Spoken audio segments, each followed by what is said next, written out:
Dobro vam jutro!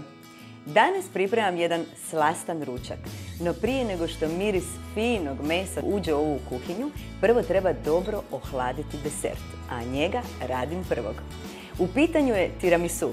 Jeste li znali da postoji jedna osvježavajuća verzija s limunom?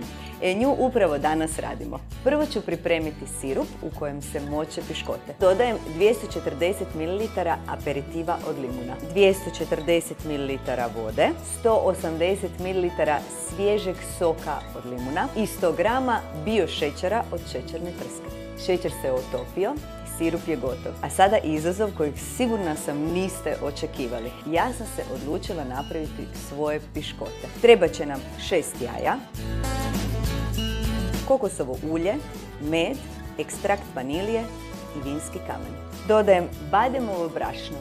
Ima nizak udio ugljikohidrata, a bogat je zdravim mastima. Isto tako i kokosovo brašno, zato su danas moji favoriti za izradu piškota. Za bogatu kremu pripremila sam mascarpone i džem od limuna. Posebno miksam vrhnje za šlag i šećer u prahu. Povezat ću sastojke u bogatu kremu.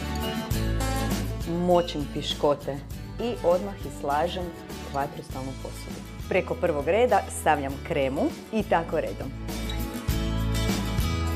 Dok se tiramisu hladi, pripremit ću teleće kotlete, meke kao duša u novom uređaju koji se ni ne čuje. Moj novi pomagač, najtiša friteza na vrući zrak. Savršeni rezultati, najnovija tehnologija. A posebno sam sretna što ovaj odvojivi dio lako stavim i perem u perilici. Marinirat ću kotlete u češnjaku.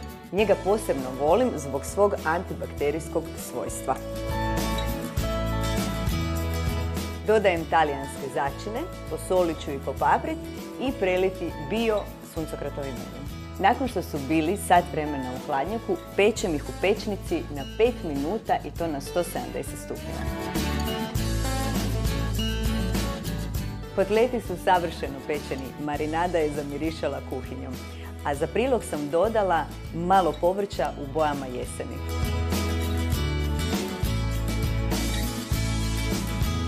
Oduševio me limoncello tiramisu, izuzetno lagan, a osvježavajuć i to u zdravijoj verziji.